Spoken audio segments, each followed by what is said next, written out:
As igreja, é sempre bom vir aqui no Capelinha, amo voltar aqui. Aqui foi minha casa durante 4 anos e meio, né? Então, quando vem pra cá, bate aquela saudade. Pena que não tá todo mundo aqui, né? O Clarindo foi viajar, já fui bisbilhotar a vida de quem não tá aqui. Mas amém, que Deus abençoe quem está em casa, quem não pôde vir, quem está viajando, né? Vamos orar para começar essa pregação, amém? Senhor Deus do universo, o Senhor é maravilhoso, ó Pai. O Senhor é grande, o Senhor é poderoso. E eu quero rogar ao Senhor que antes de mais nada, ó Pai, o Senhor venha com Teu Espírito Santo, console os nossos corações, deixa a nossa mente cativa à Tua palavra, que possamos ter entendimento daquilo que o Senhor quer falar conosco. Fala comigo também, Senhor, porque nós estamos sempre em aprendizado quando falamos, quando lemos a Tua palavra. Usa, meu Pai, com Teu poder, com a Tua graça, com a Tua misericórdia, e que cada um de nós possamos sair daqui cheios do Teu Espírito Santo. E como eu sempre peço para o Senhor, que possamos sair desafiados a sermos filhos melhores do Senhor. Em nome de Jesus. Amém? Nós vamos ler hoje um texto bem conhecido de vocês. Nós vamos ler Gênesis, capítulo 6, a partir do verso 5.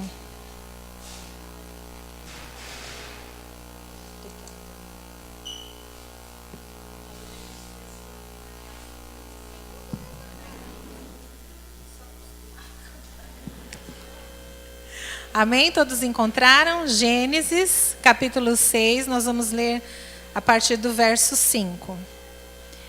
Nós vamos falar sobre a Arca de Noé hoje. Um tema bem de EBD, né? Bem do tempo mesmo de férias. A partir do verso 5. O Senhor viu que a perversidade do homem tinha aumentado na terra e que toda a inclinação dos pensamentos do seu coração era sempre e somente para o mal. Então o Senhor arrependeu-se de ter feito o homem sobre a terra, e isso cortou-lhe o coração. Disse o Senhor: farei desaparecer da face da terra o homem que criei, os homens e também os grandes e os pequenos e as aves dos céus. Arrependo-me de havê-los feito. E a Noé, porém, o Senhor mostrou benevolência. Essa é a história da família de Noé. Está aí por enquanto. Amém? Eu tenho lido esse texto faz mais de um mês, que eu comprei uma Bíblia nova, pastor, uma Bíblia que é uma bênção, Bíblia judaica completa, maravilhosa. É maravilhosa essa Bíblia. Aí quando eu caí na história de Noé, ali fiquei os 40 dias, acho que do dilúvio, eu estou nessa passagem. E Deus tem falado muito ao meu coração. E a primeira coisa que eu percebi é que quando eu ouvi pela primeira vez a história de Noé, eu ouvi que Deus havia falado para Noé que ia para ele fazer a arca, deu a medida e tudo mais. E que então Noé tinha que pregar a palavra para o povo, porque no momento em que a porta se fechasse, ninguém mais poderia entrar na arca. Mas não foi isso que aconteceu, gente. Olha só. Nós sabemos aqui pela palavra, se você for ver Noé lá na frente, Noé, ele era um arauto, ele era um proclamador da palavra no meio daquele povo, mas nesse momento especificamente, Deus disse que ele ia exterminar o povo, e Deus olhou para Noé e resolveu salvar Noé. Então não era que Deus falou: olha, eu vou dar uma chance para esse povo, vai avisando quem quiser entrar na arca. Ele não falou em momento algum isso. Ele disse que ele ia exterminar o povo, que ele ia varrer da face da terra os animais, grandes e pequenos, as aves, ia exterminar o povo, e que era para ele fazer o quê? Separar um macho e uma fêmea de cada animal para que ele entrasse na arca. É claro que ao longo do tempo, enquanto ele construía a arca, claro que Noé estava ali. Se alguém perguntasse para ele: por que você está fazendo isso? Com certeza ele falaria: estou construindo uma arca porque vai vir um dilúvio. Por conta do povo ter um coração muito mau, com certeza ninguém acreditou e deve ter chamado ele de louco. E isso sou eu deduzindo, tá? A Bíblia não está dizendo nada disso, eu que estou deduzindo. Mas aqui nesse momento especificamente, a gente vê que Deus fala muito claramente que a perversidade do homem havia aumentado a tal ponto que todo o coração do homem, ele pendia para o mal, sempre e tão somente para o mal. Aqui nos versículos à frente, logo no versículo 1 do capítulo 6, Deus fala assim, nós vemos assim: quando os homens começaram a multiplicar-se na terra e lhes nasceram filhas e filhos de Deus, os filhos de Deus viram que as filhas dos homens eram bonitas e escolheram para si aquelas que lhe agradavam. Então disse o Senhor: por causa da perversidade do homem, o meu espírito não contenderá com ele para sempre. Ele só viverá 120 anos. Deus já estava enfadado de tanta maldade, de tanta corrupção, de tanta coisa perversa que o homem tinha no seu coração. E aí, nesse momento, Deus fala o quê? Eu me arrependi de ter feito o homem. E o coração de Deus se entristeceu. Então, a gente vê que nesse momento, Deus tomou uma decisão. Eu vou acabar com todo este povo, com tudo isso que eu criei. Mas ele olhou para Noé, porque Noé tinha uma vida diferenciada. E aqui, em nenhum momento, você pode ler a história inteira de Noé, em nenhum momento ele fala: prega a minha palavra e convida o povo para que se arrependa e se volte para o meu caminho, ou que me encontre, ou que se converta. Diferente do que ele fez com Jonas. Jonas foi para a cidade de Nínive porque Deus tinha um propósito naquela cidade. Olha, aquele povo é mau, aquele povo é ruim, vive em pecado, mas eu quero salvar aquele povo. Nessa mensagem não foi assim. Então eu falei, poxa, eu tanto já falei, já ensinei, já preguei falando que Deus queria salvar as pessoas. E não era isso. E aí eu fiquei, nesse texto, em cima desse texto, um bom tempo. E aí a gente vê que quando Deus criou o homem, lá em Gênesis 2, quando a gente começa a ver toda a história, Gênesis 1 e 2, quando ele fala, Deus criou o homem, a sua imagem e semelhança, deu a ele toda a terra que ele havia criado, deu a ele o domínio sobre esses animais, sobre a natureza, sobre todas as coisas. Para quê? Para que ele pudesse dominar. E assim o coração do Senhor ficou alegre. Então Deus nos criou para que fôssemos imortais, para que tivéssemos o domínio sobre todas as coisas. Mas aí veio a primeira decepção de Deus com o homem. Foi quando Adão e Eva introduziram, através de comer o fruto, introduziram o pecado. E aí Deus puniu o homem.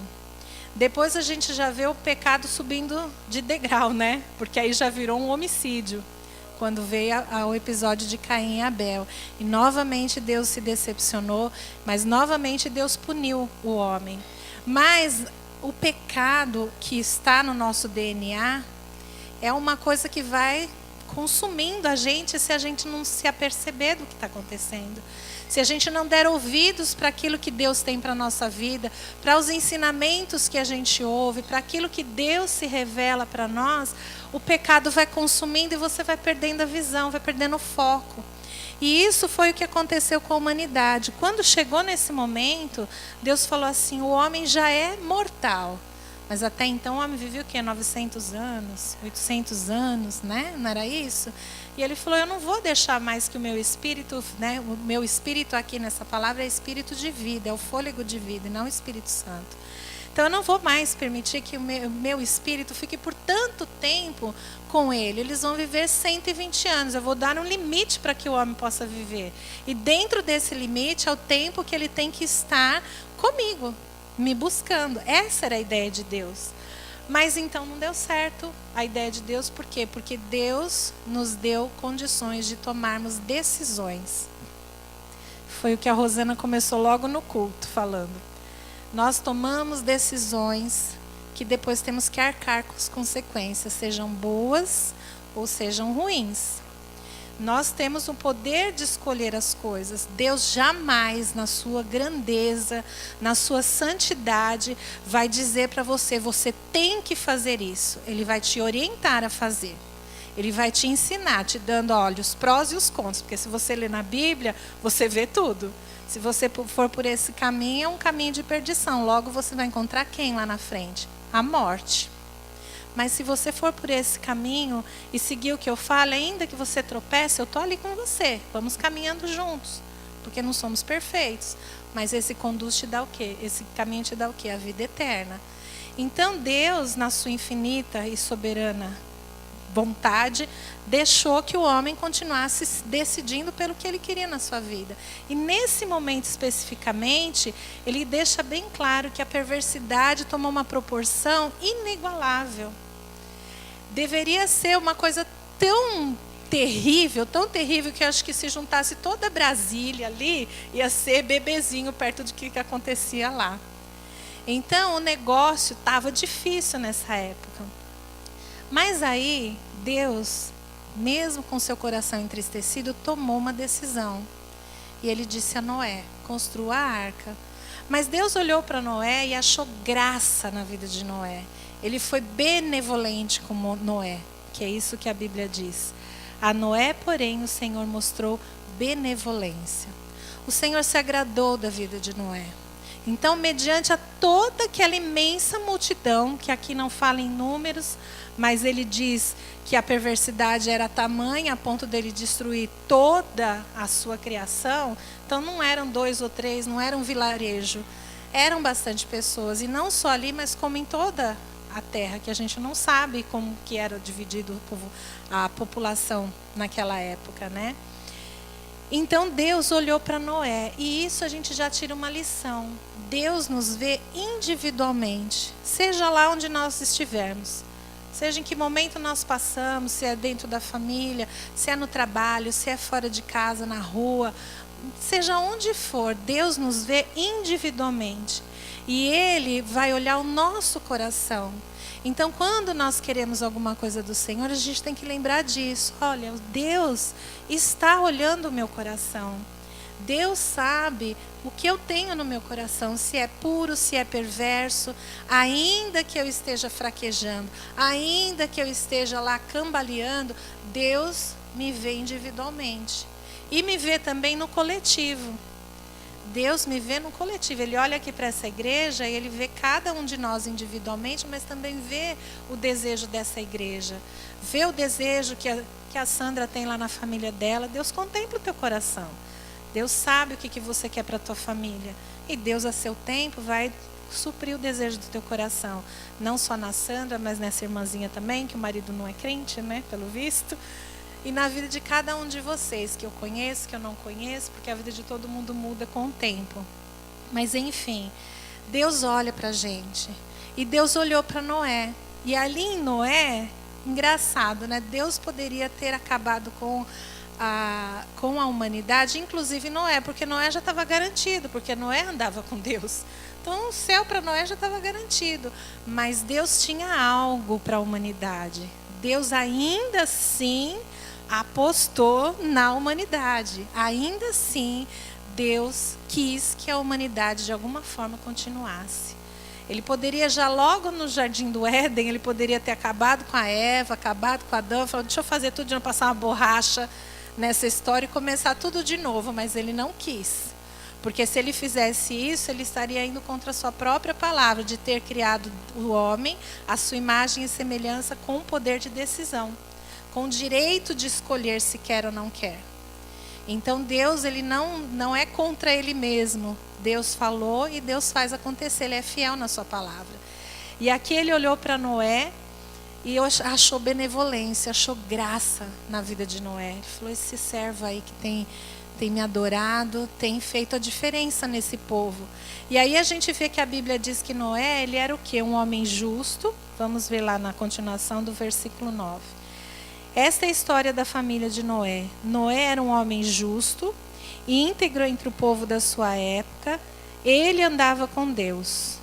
Então, ele tem essas 3 características. Ele era um homem justo, ele era íntegro no meio do povo onde ele estava. Quer dizer, apesar do povo estar totalmente corrompido e vivendo na perversidade, Noé conseguia fazer a diferença no meio daquele povo.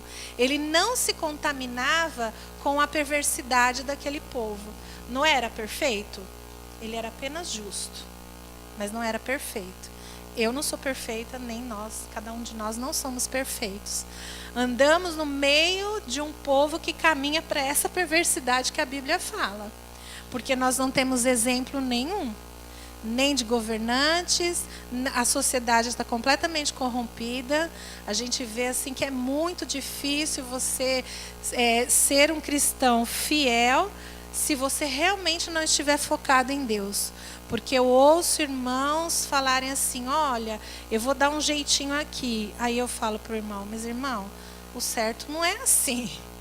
Né? O certo é você fazer desse jeito, porque senão você está sonegando. Não, mas o povo de Brasília sonega o tempo todo, ninguém pega, vão pegar eu que sou pequeno. Mas o problema não é a Receita Federal pegar ele. O problema é o que ele tem de honestidade, de justiça diante de Deus. Nós, hoje, sermos honestos é uma coisa rara. Eu falei isso da outra vez. Sermos honestos agora virou assim uma coisa rara, como se fosse uma qualidade. Não, ser honesto é obrigação. É obrigação do ser humano. E Noé, mesmo em meio a tanta perversidade, deveria ser naquele tempo assim coisas terríveis que aconteciam ali para Deus dizer que o coração e os pensamentos do coração eram sempre e somente para o mal. Então era uma terrível, né? Era terrível aquela sociedade. E hoje a gente vê que nós estamos meio que caminhando para um fim como esse. A nossa geração de jovens é uma geração crítica, longe de Deus, desobediente, não honra pai e mãe, é teimosa, é uma geração completamente incrédula, nem sabem do que se trata a palavra e o relacionamento com Deus. Então é difícil você manter um jovem na igreja. Você tem que, assim, a competição com as coisas que Satanás oferece é muito grande. Não é tão atrativa, de repente, para um jovem. Por quê? Porque exige da gente o quê? Negação. Exige da gente compromisso, responsabilidade. Exige que a gente ande como Noé, íntegro no meio de uma sociedade que é impura, corrompida. Então a gente vê coisas, quantas igrejas, como o Júnior citou na oração, têm se formado com um evangelho que só adoça o ouvido do crente. Ai, Deus é amor, vem aqui que Deus cura, você está precisando de dinheiro, Deus te dá prosperidade, entendeu? São coisas que a gente necessita, mas a Bíblia diz o quê? Que é para nós buscarmos primeiramente o reino de Deus e a sua justiça. E todas as demais coisas nos serão acrescentadas. E isso é um exercício diário.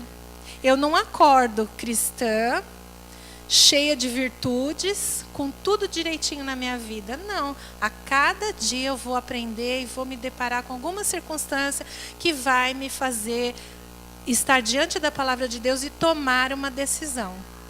Porque se eu oro, se eu leio a palavra, se eu vou à igreja, se eu ouço a ministração, e se eu tenho um coração que busca a vontade de Deus, todos os dias eu vou ser desafiada a tomar uma decisão que agrade primeiramente a Deus, ainda que ela me desagrade.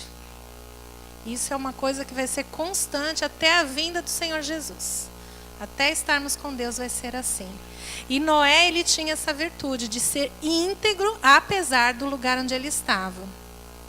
Na igreja onde eu estou frequentando, nós estamos estudando já um trimestre sobre Satanás. Na verdade é sobre anjos, mas aí nós entramos na parte de batalha espiritual e falarmos sobre Satanás. E uma coisa que o professor disse, eu achei bem interessante. Satanás se modernizou e a gente não. Satanás, ele fez o quê? Primeiro ele foi lá e enganou a mulher, enganou o homem, corrompeu a humanidade. Aí, Deus ali no controle, né, apesar de todas as coisas que aconteceram, ele começou a perseguir com guerras. Aí a gente vê o Velho Testamento com um monte de guerra e luta, e o povo lutando para adorar a Deus. Depois a gente vê lá a perseguição terrível que tem no Novo Testamento e tantas outras coisas que a gente vê. Aí Satanás teve uma boa ideia. Imagina que eu vou fazer isso. Eu vou destruir o povo de Deus pela própria palavra de Deus. Aí que ele começou a fazer? Sugestionar, que antes ele batia de frente, né? Agora ele fica sugestionando, né? Dando sugestões para que a gente não cumpra ou entenda errado aquilo que a Bíblia diz. E é por isso que a gente tem um monte de gente falando um monte de coisas sobre o evangelho que não tem nada a ver com o evangelho verdadeiro que a Bíblia diz. Cada um dá a sua interpretação conforme o público que ele quer atingir.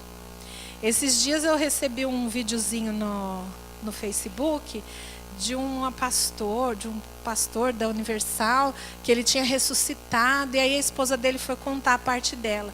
Diz que quando ele morreu, ela falou assim: eu me revoltei e fui orar: Senhor, eu não tenho pecado porque eu não peco.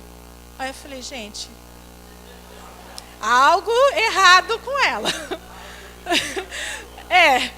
Aí ela falou, e o pastor não corrigiu. Eu não peco e eu não aceito que o meu marido tenha morrido.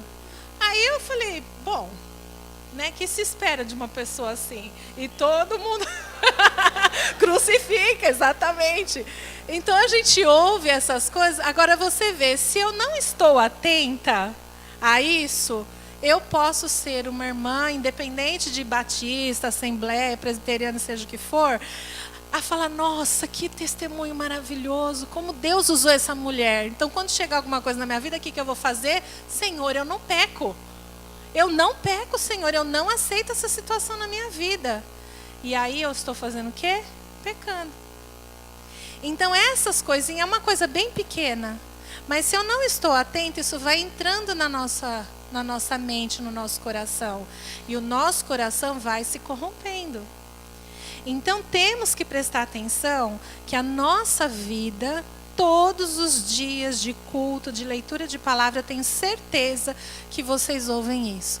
Que a nossa vida tem que estar focada no Senhor. E nós não podemos esquecer e nem desviar nem para a direita, nem para a esquerda, tá focada ali. Vamos errar? Ixi, e como? Porque nós não somos perfeitos, nós temos pecado, tá, gente? Essa moça falou: é mentira, temos pecado sim. Nós pecamos todos os dias. Ou é involuntário, ou de repente, opa, escapou. Ai, Senhor, ixi. Mas pecamos, porque a Bíblia mesmo fala, Paulo fala: olha, o bem que eu quero fazer, esse eu não faço. Mas o mal, as coisas erradas, aquilo que não condiz, isso vive me perseguindo e eu acabo caindo no erro. E isso é normal, porque somos pecadores. Mas não pode ser tão normal a ponto da gente não mudar de vida.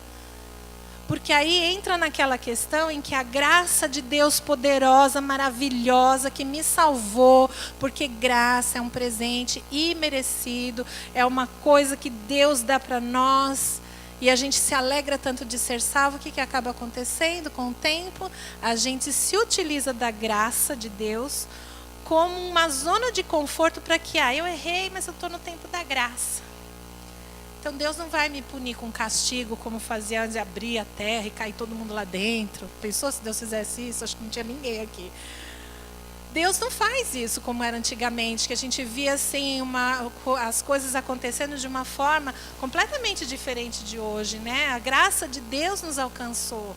O poder, a misericórdia do Senhor, ela nos alcança a todo instante, ela se renova a cada dia. Mas isso não pode ser um precedente, ou uma desculpa para que eu viva no pecado, ou quando eu pecar, escorregar, eu não ter no meu coração o arrependimento real que me faça mudar de comportamento e não cometer aquilo novamente. Porque eu não posso ficar, mas eu vivo no tempo da graça. Eu vivo ouvindo isso. Eu vivo no tempo da graça. Eu falo: gente, acho que vocês estão achando Deus engraçado. Essa que é a verdade. Porque se Deus está te mostrando ali que você não está andando corretamente, o que você tem que fazer? Mudar de atitude. Se converter do seu mau caminho. É isso que a Bíblia diz. Que temos que nos converter. Lá em Efésios, no capítulo 2, versículo 8, nós vemos que Deus, ele fala sobre a nossa salvação. E aí, na Bíblia, lá ele fala, né? Porque vocês foram salvos mediante a fé, pela graça sois salvos mediante a fé, e isso não vem de vós, é dom de Deus, não vem de obras para que ninguém se glorie.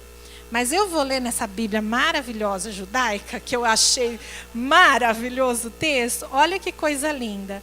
Porque vocês foram libertados pela graça, por meio da confiança, e mesmo esta não é realização sua, mas um presente de Deus.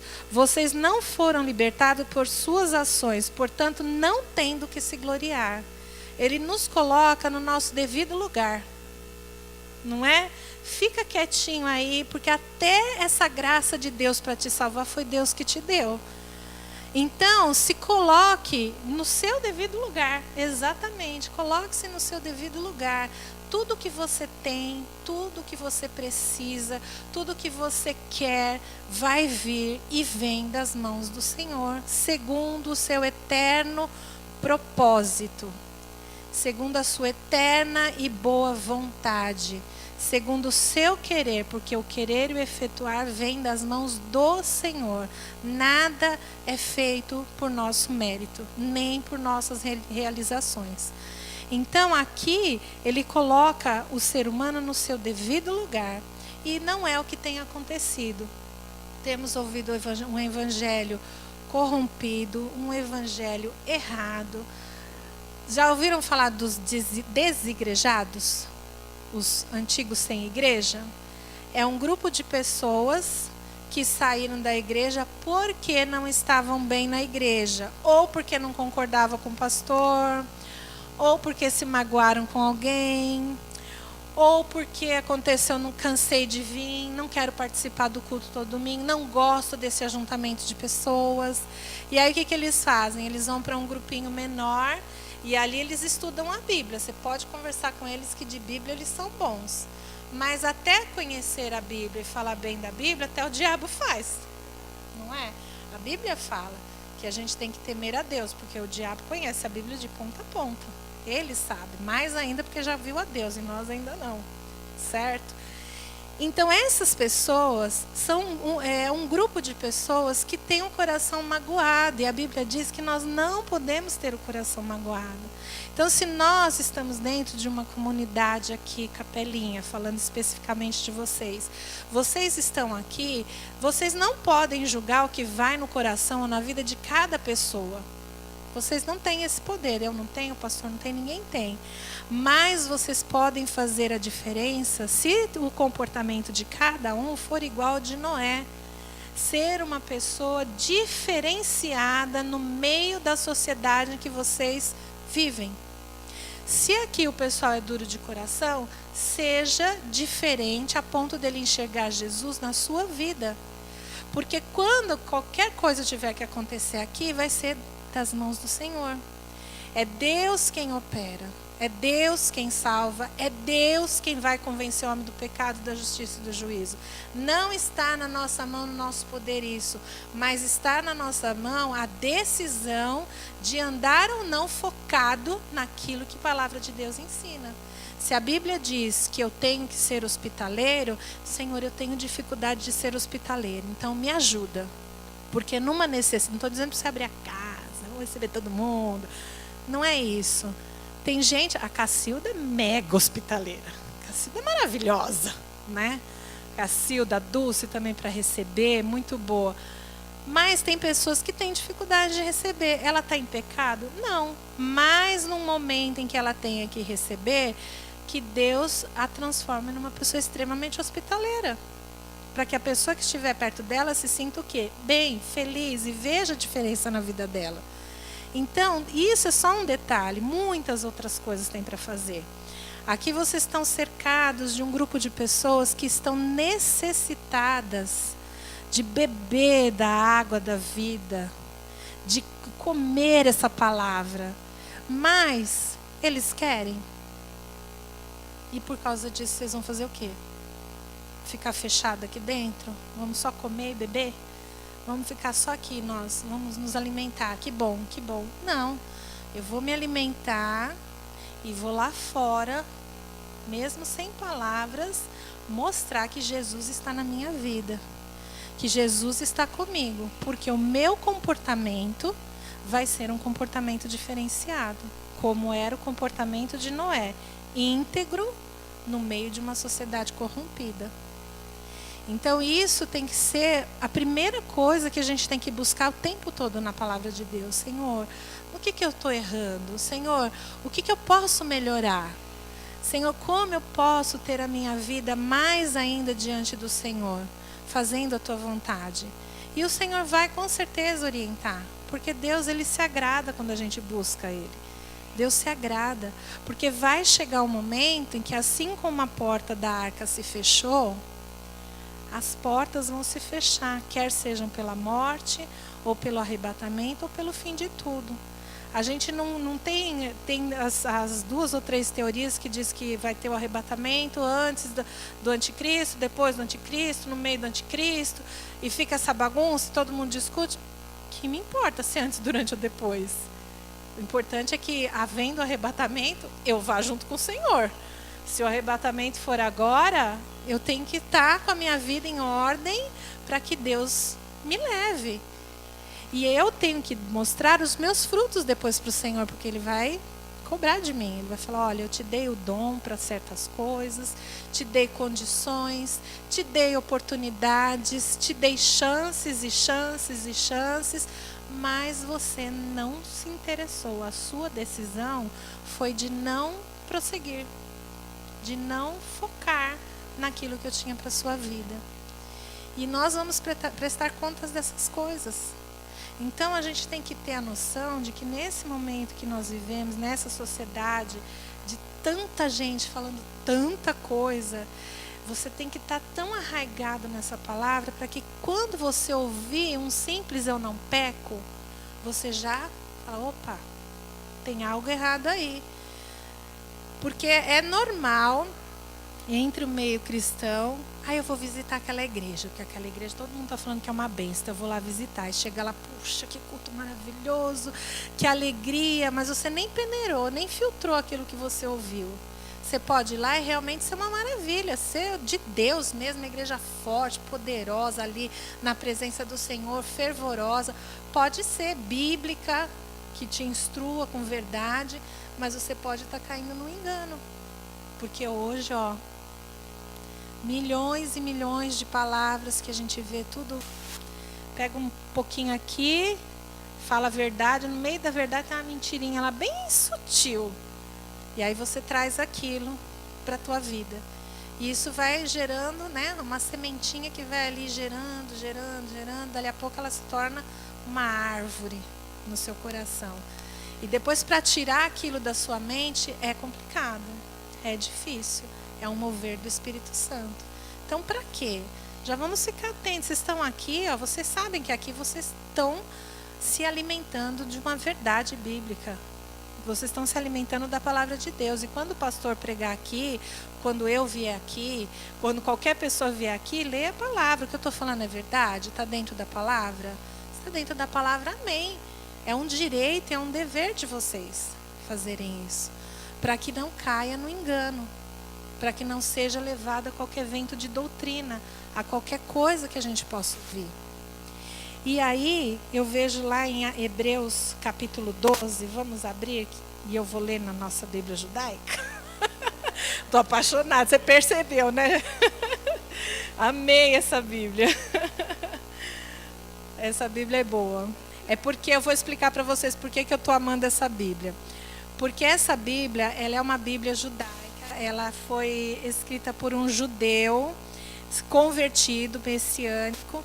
Só que ele fez a Bíblia, tanto que os livros estão em ordem diferente da nossa.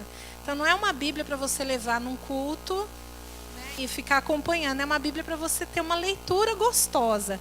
E ele fala para o povo judeu. E aí ele traz a pessoa de Jesus para a cultura judaica, para que o judeu que hoje não entende que Jesus é o Senhor, possa ver que o Messias que eles estão esperando já veio e é Jesus. Então ele tem uma linguagem assim tão gostosa que eu fiquei apaixonada.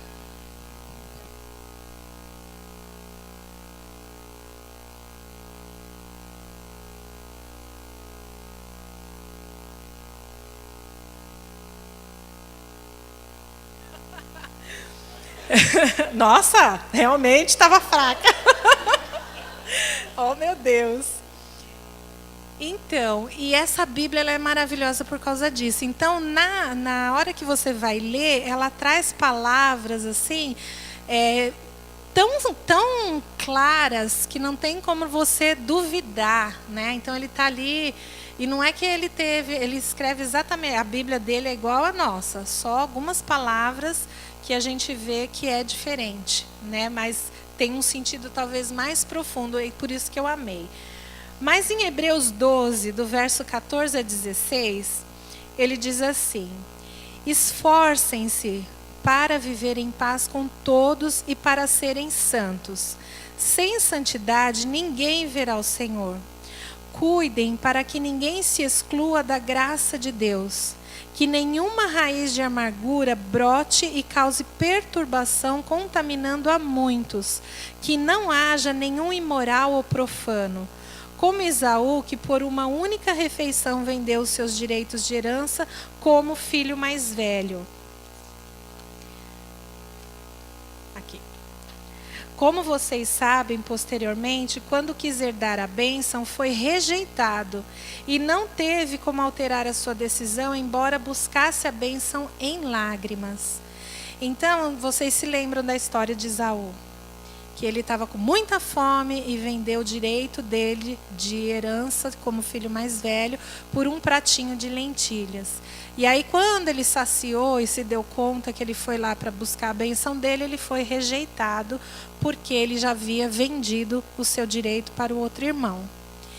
E nós muitas vezes trocamos a bênção do Senhor por pratos de lentilha, por um conforto momentâneo, por alguma coisa que naquele momento você queria ouvir um sim, mas Deus estava falando não. Mas aí você pegou e falou, na minha igreja ele está falando não, eu vou lá na outra igreja. Na outra igreja ele fala sim, aí você pega aquela palavra. Só que o sim de lá não era o sim do Senhor. Então, o que nós temos que buscar? Sempre a vontade de Deus. Se Deus falou, fique aí, fica aí. Não vai para outro canto, fica aí, porque Deus vai atuar, vai dar vitória, vai fazer a obra dele, é ali onde você está. E nós somos teimosos por natureza, igual criança. Você está falando, não põe o dedo na tomada, você vira as costas, o que ele faz? Põe o dedo na tomada. Aí você volta lá, não põe o dedo na tomada, você vira as costas, ele põe o dedo na tomada. Ou então faz que nem o Heitor ou o Ramon, que fica assim, ó. De vez em quando ele bota o dedinho ali, agora não mais, mas o Heitor, o Ramon ainda não está nessa fase, né, mãe, de pôr o dedinho na tomada. Mas o Heitor, às vezes ele ficava assim, ó, olhando para mim assim, testando a minha paciência. E não é assim que a gente faz com Deus também? Deus está falando, não faz. Aí você, mas só dessa vez, deixa eu só tentar. Não faz, deixa eu tentar. É a mesma coisa. Né? E aqui Deus fala de algo muito, muito importante sobre a amargura. Irmãos, a amargura contamina a igreja, contamina você, a sua visão, o seu olhar para o teu irmão, para a tua família, para as pessoas que não conhecem a Deus. Quem tem amargura no coração, ela não consegue enxergar bem em nada. Tudo é ruim. Aquela pessoa não me vai. Sabe aquela pessoa que está amargurada com a igreja? Porque eu fui lá, o pastor não deu oi para mim. Não deu oi, gente. Não deu oi. Isso é motivo? Mas tem muita gente assim. Eu entrei e saí da igreja, ninguém falou comigo. Mas Deus falou com você? Glória a Deus. Vai em paz. Outro dia alguém te conhece, alguém te vê. Porque vivemos num mundo, como o Júnior ou a Rosana falou, muito corrido. Muito corrido. Por que o Júnior e o Carlinhos têm que fazer visita na casa de vocês? Porque vivemos num mundo corrido. Aí o irmão que não recebeu primeiro, não foi mais rápido que a Cacilda e ficou na segunda visita, vai falar, o pastor gosta mais da Cacilda do que de mim, porque olha, ele nem avisou na igreja, a Cacilda já era a primeira. Pensa que não tem isso nas igrejas? Tem. Isso mesmo. Aqui não vai ter, hein? Em nome de Jesus. Então, presta atenção nas coisas pequenas que a gente dá razão, das coisas pequenas que a gente acha de motivo para criar amargura no coração. E lança isso fora da sua vida. Porque a Bíblia diz que, olha, nenhuma raiz de amargura brote e cause perturbação, contaminando a muitos. Se você está amargurado, pode ter certeza que em algum momento, quando você for conversar com alguém, desabafar com alguém, você vai contaminar aquela pessoa. Isso é responsabilidade sua. Então, cuide do seu coração, para que nele haja apenas o quê? A boa, perfeita, agradável vontade do Senhor. Porque é assim que a Bíblia ensina. Não tem outro evangelho que a gente prega. A graça de Deus está aí? Tá. A ira do homem levantar é de Deus. Mas não viva sempre caindo, contando que Deus me levanta depois.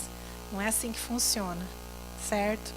E aqui, olha, Esaú, depois ele teve a vontade de ter a sua bênção, e ainda que ele estivesse arrependido, não houve tempo para que ele recuperasse o seu direito de primogenitura. Assim como o povo vivia na corrupção, mesmo Deus salvando a Noé e a sua família, tão somente a eles, a arca fechou e a humanidade foi exterminada. Assim como nós temos no nosso dia a dia essa misericórdia, essa graça de Deus que vai nos colocando de pé a cada dia, um dia a porta da arca se fecha. Um dia tudo se acaba. E por mais que a gente lamente, por mais que a gente sofra e venha com o coração arrependido, naquele momento Deus vai falar: não, sinto muito. Sinto muito, isso é muito sério. A nossa vida cristã tem que ser levada com seriedade, com responsabilidade. Para Deus, quando olhar para nós, Ele vê a gente exatamente como Ele viu Noé. Um povo justo, um povo íntegro no meio de uma sociedade corrompida e um povo que anda com Deus. Porque andar com Deus não é vir aos cultos no domingo, nem ir no PG. Sabe aquele povo que só fala assim: oi, amada. Oi, meu amor. Oi, amor, amada do meu coração. Só fala assim, mas se você falar isso aqui para ela, ela já está magoada. É pecado falar amada? Não. É pecado viver em comunhão? Não é. Mas, amada, se as coisas não acontecerem do jeito que você quer, não deixe o seu coração apodrecer. Continue amando. Fale um amada de coração. Porque eu já ouvi muita gente falando amada, amada, amada. Teve um irmão que falou amada, amada para cima, amada para... Ai, minha amada, não sei o quê. Aí eu falei: aí, quando que você vai lá visitar o Capelinha, né? Visitar a Vilaeiro? Eu não vou naquela igreja, porque aquela igreja nunca me falou nada de Jesus. Aí eu olhei assim, amada acabou ali mesmo, né? Por quê? Me deu vontade de retrucar, mas Deus é muito bom com a minha pessoa. Exercitou toda a minha paciência. Eu falei: eu vou orar por essa pessoa, porque o Senhor é melhor para falar do que eu. Porque enquanto essa pessoa andava nas trevas, eram as irmãs da Vilaeiro que dobravam o joelho para que essa pessoa saísse das trevas. Enquanto essa pessoa estava nas trevas, olha aqui no Capelinha quantas e quantas e quantas e quantas vezes nós oramos no culto por essas pessoas. Entendeu? Então, assim, somos bons? Não somos bons. Bom só há um, que é Deus. A gente sempre vai cometer alguma coisa errada, mas o Senhor vai nos dar a vitória. Amém? Então pense nisso. Saia daqui desafiado a ser uma pessoa íntegra numa sociedade corrompida. Seja um Noé aí da vida. Seja um Noé. E pense sempre: olha, as minhas atitudes me levarão a um momento em que Deus vai fechar a porta da arca. E eu não vou entrar. Eu vou ficar do lado de fora junto com o povo que vai ser exterminado. E não é o nosso desejo, né? Pelo menos não é o meu. Porque quando Jesus me chamar, eu quero estar lá na glória. Quero estar lá com Ele. Falar: Senhor, vamos passar uma régua. Vamos passar primeiro no campo da misericórdia, da graça, Senhor, vai me alertando, porque se tem uma pessoa falha aqui sou eu. Falho o tempo todo, mas aí de noite eu fico, ai Senhor, não vou nem enumerar o tanto da minha falha, tenho que mudar. E é um desafio diário, e assim, cada um de nós.